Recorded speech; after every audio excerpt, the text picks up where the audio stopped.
We all know the story of Cleopatra, the manipulative seductress lounging in dark palaces, weaponizing her beauty to bend powerful men to her will.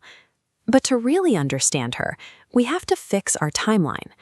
When we think of ancient Egypt, we usually picture the Great Pyramids of Giza. Cleopatra actually lived closer in time to Steve Jobs unveiling the first iPhone than she did to the construction of those monuments. And the biggest misconception involves who she actually was. In reality, she was a highly educated Macedonian Greek strategist who mastered 7 different languages to navigate the politics of her time. When she took the throne in 51 BC, she inherited a precarious geopolitical position.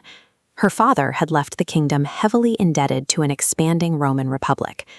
To make matters worse, she was born into a family where siblings routinely assassinated each other for power. Following that tradition, her 13-year-old brother usurped the crown and forced her into exile. Cornered and cut off from her resources, her problem was entirely tactical. She needed an army to defeat her brother and stabilize the border against Roman encroachment. When she eventually sought out the leaders of Rome, she was looking for a specific type of military leverage to secure her survival. Her first move required sneaking back into her own heavily guarded capital.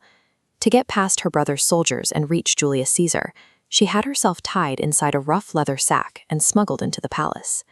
Once inside, she made Caesar a transactional pitch.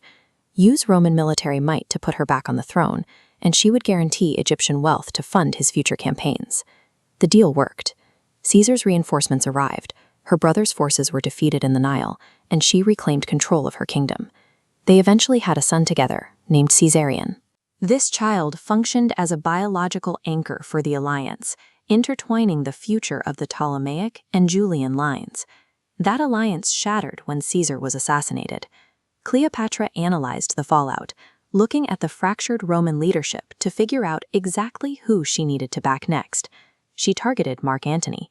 In an aggressive negotiation, she offered to finance his eastern military campaigns on one condition: execute her treacherous younger sister.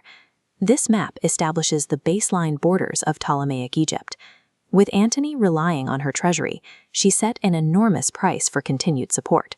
Those borders expanded rapidly, swallowing up Crete, Cyprus, and the Syrian coastline, reclaiming ancestral lands lost for generations.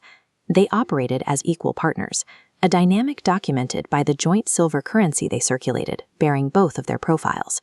Through these meticulous maneuvers, she achieved what no Ptolemy before her could manage. Under her administration, Egypt reached its greatest territorial extent in history. Back in Rome, Antony's main rival, Octavian, watched this superpower growing across the sea. He realized he couldn't take down this combined Egyptian-Roman force through standard political channels, so he launched a coordinated propaganda war. By weaponizing Roman xenophobia, Octavian convinced the public that Cleopatra was a foreign witch holding Antony on puppet strings. When this conflict boiled over into the naval battle of Actium, Cleopatra made a hard tactical choice. Seeing the battle turning, she ordered a retreat to preserve her fleet and keep her homeland defended, which led to Antony's defeat. With Octavian's forces eventually closing in on Alexandria, Cleopatra and Antony took their own lives.